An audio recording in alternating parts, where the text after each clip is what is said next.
Hi there, it's Ms. Nowakowski coming to you from the studio at Grower Elementary in the Richmond School District. The Math Studio project I'm going to share with you in this video is about weaving.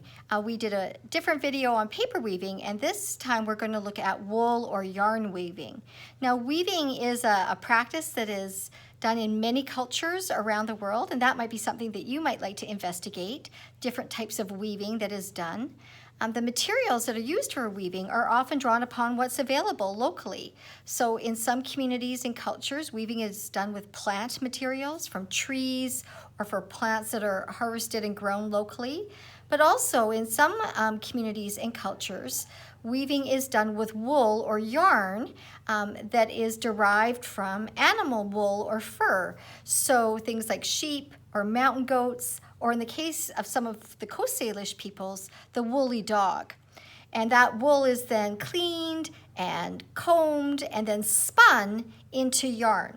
Now we can just go to a craft store and buy a big ball of yarn like this. And this is not, this is called synthetic. It's made from different types of fibers, but you can see how it's still twisted together. And this one is nice and thick, and when you're starting to weave, it's helpful to use a thicker yarn or wool until you get some practice. The other materials that you'll need other than yarn or string for this project is just some recycled cardboard. So I took some cardboard from my recycling bin. You'll need some scissors and a ruler and a pencil for marking your measurements, because we're going to make a very simple cardboard loom. We're going to measure along, make some slits, and then add our wool or string for our warp threads, and then learn how to do two different weaves, types of weaving with our yarn. Okay, to make my loom, I'm just going to use my ruler here and just draw a line across here, just over 1 centimeter tall, long, wide, I guess it is, and a second one. And I'm going to use these as part of my loom. So I'm going to cut this first one off here, there, and you'll see how we use these pieces in just a sec. And then my second one. And now what I'm going to do, and you can make, maybe I'll make this a little bit smaller. I'll just cut off this piece here. We're just going to do a sample piece. So I'm going to use my ruler, and I'm going to measure across every centimeter at the top here. I'll start right on the edge here. 1, 2, 3, 4, 5, 6, 7, 8, 9, 10, 11. And you do want to have an odd number. That will work out the best. And then I'm going to not flip my ruler around. I'm just going to slide it down so that these line up. And I'm going to make those same marks at the bottom. 1, 2, 3, 4, 5, 6, 7, 8, 9, 10, 11. All right. And now I'm going to use my scissors, and I'm just going to cut down about 1 centimeter on each of those lines. And this is forming the loom. Okay. Sometimes you might see weavers that have a bar on the top and a bar on the bottom. That might be a wood frame or type of loom. But this is just a simple loom you can create at home. So again, I've done all the little tabs at the top, and I'm going to do that at the bottom. And then we're going to take some yarn, and that will be our warp thread, or warp threads, that we weave and tie over the loom, and that creates up and down pieces of wool, and that is what we will weave in and out of.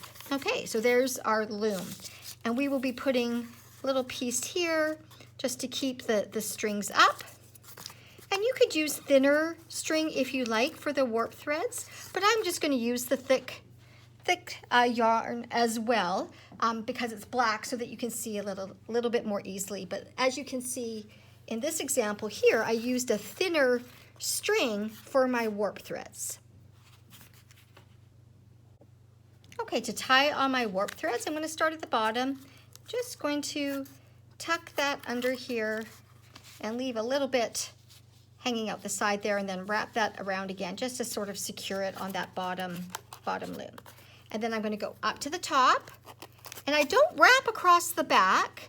That's a different kind of weaving, and we're not going to do that today. I just go behind this tab and bring it in front of the next tab. Now these might not be long enough. I might have to go back and cut these because this is kind of thicker yarn. Oh no, there it goes. That's tucking in there. So you can see that's secure.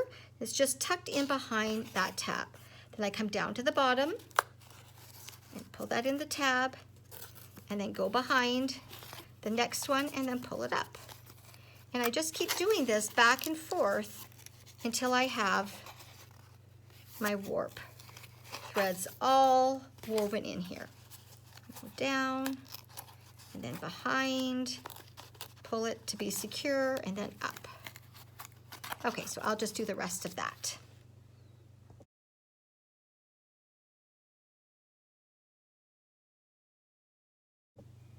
Okay, so I've just cut off the extra thread, the extra piece of yarn here after I've done all my warp threads.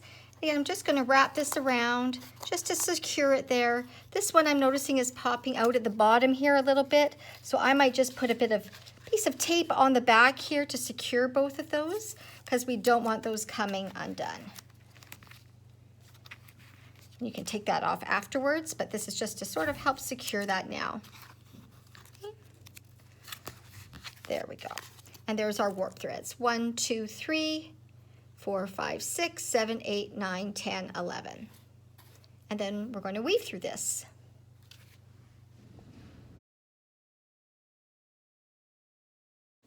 Okay, to begin weaving, I've got my warp threads here, and then I've got a different color of yarn. You could use the same color if you want, that I'm going to weave through the warp threads. So this will be my weft.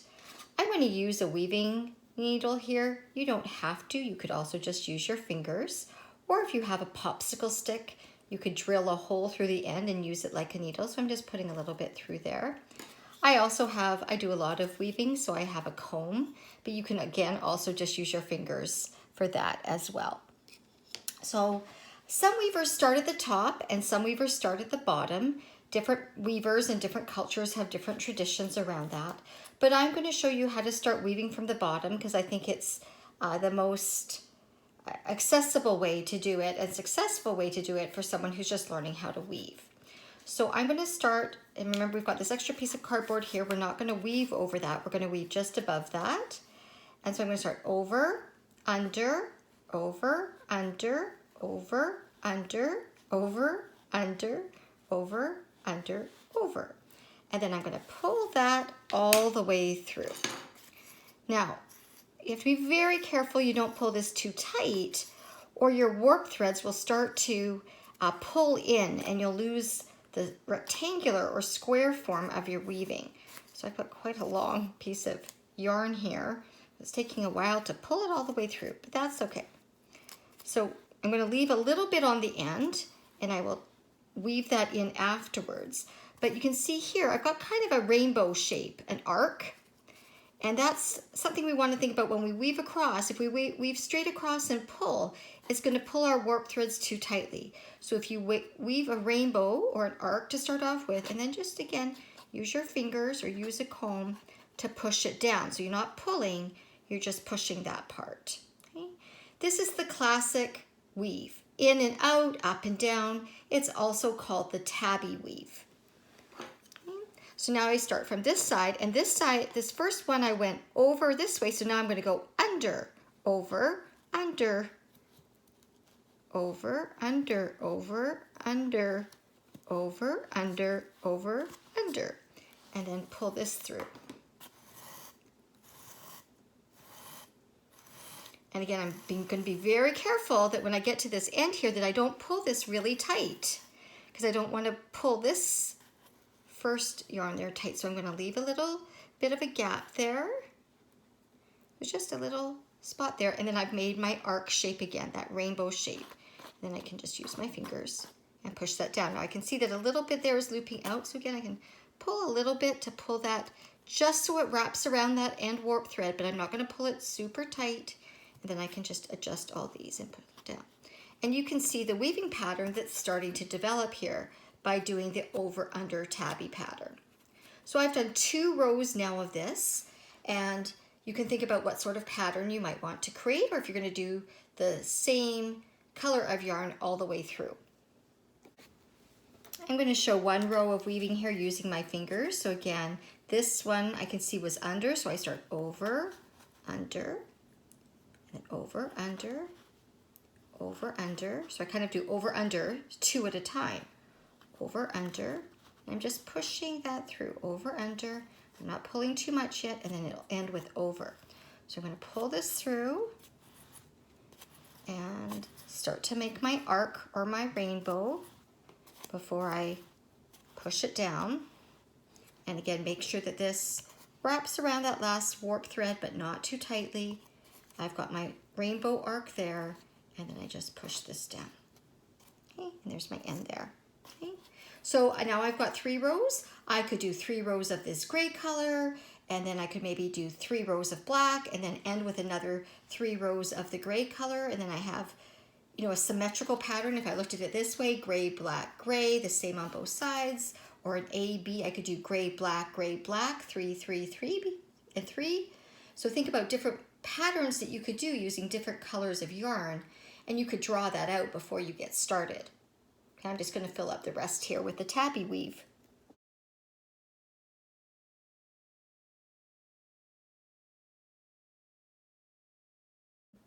So when you use 2 different colors for your warp threads and your weft threads, that also adds to the pattern. So I can see my black wool coming through in between my gray wool. So that AB pattern is also embedded in this weaving when I use 2 different colors.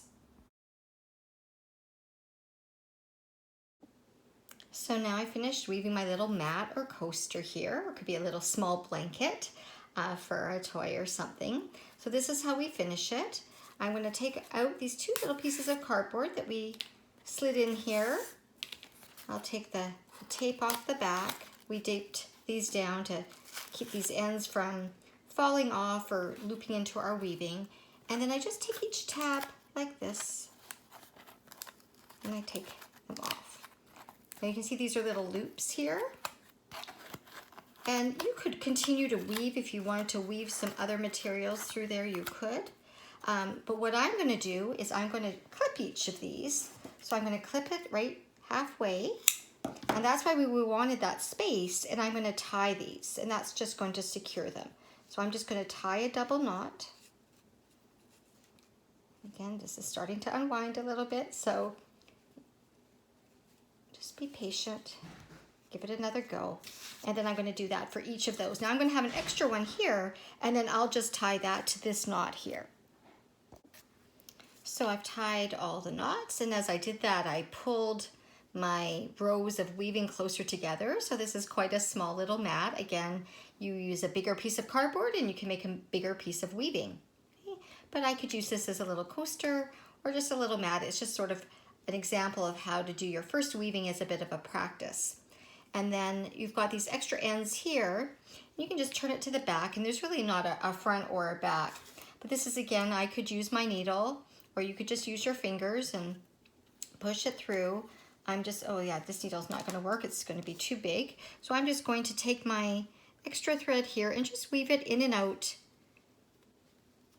Just for a couple rows here, under, over, just so that it's hidden and that it stays secure. So then I'll just clip off the end there. Okay, and then I'll do that for this one as well. Under, pull it through. It's just sort of weaving it into the weaving.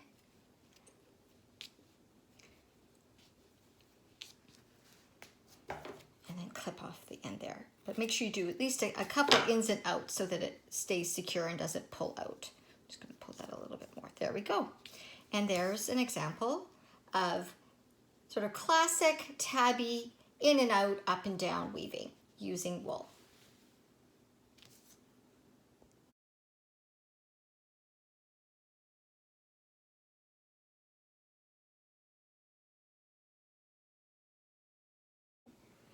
Another type of weaving that is very common across cultures is called twining.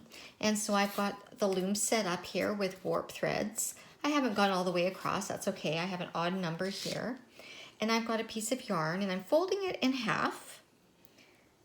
There we go. And I'm going to loop it halfway there across my outer warp thread. Just noticing I don't have my little pieces of cardboard here on the bottom, but that's okay. I'm just going to do a couple rows of the twining so you get a sense of what that's like. So you're going to be weaving two pieces of yarn. Well, two, it's not really two pieces, it's one piece, but two lengths of yarn at the same time.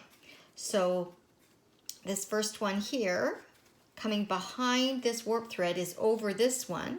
So I'm going to take the one that's in the front and go behind that warp thread. Just going to get used to it with your fingers. And you're twisting and weaving in and out. So this one went behind this one. So now this one that's on the top, this lower one, is going to go behind the next one. Again, I pull that through with my fingers. You can see how it's starting to twist. So then I take the one that's in the front, that's on the top of a warp thread, and I lift that and I put it behind the next warp thread. And again, you can see how what happens if you pull a little bit too tight. So I'm just going to loosen that a little bit. Again, whatever's in the front, you take that and go behind the next warp thread. So you're going from the front and then behind the next warp thread. And you go across to the end. You can see there, starting to get like a twisty weave across the loom. Okay, when you come to the end of your row of twining, you have to now twist and wrap around this last warp thread here and then go in the opposite direction. So this one here, I'm going to cross it over here and then under. So this one's under this one. So now this one's going to loop over this one and under the next warp thread. I'm going to pull that to the top and then just loosen it there. And now we've got our two pieces of yarn here, or two lengths of yarn, ready to continue twining in the opposite direction. Okay? So again, one's going over, the other one's going under, and you're turning as you go. So here's two rows of twining, and you can see you've got a bit of a diagonal pattern going there. And this is, you can use twining at the bottom of a weave, at the top, in the middle to create different patterns and designs. I have been very fortunate to learn from some local indigenous weavers in the Coast Salish tradition. And here's an example of something called a quarter bag, where you collect quarters for witnessing during ceremonies. And this has got the twining, you can see across here, and it wraps around on the other side. And then I've used different colors of wool to create different patterns here. I would like to acknowledge the local weavers that I have learned from over the last several years. Anjanette Dawson of the Squamish Nation, Angela George of the Slaytooth Nation, Alex Gus of the Squamish Nation, Chief Janice and Buddy George of the Squamish Nation, and Jessica Sylvie of the Seashelt Nation. There is much to learn about Coast Salish weaving, which is under revival right now, and many new weavers are learning the cultural practice of weaving and the importance of it to their local cultures. It is important to know that in many indigenous cultures, there are patterns and designs that are sacred, that belong to a family or an individual weaver and are not for us to copy. So be inspired by weaving from different cultures, but create your own designs and patterns.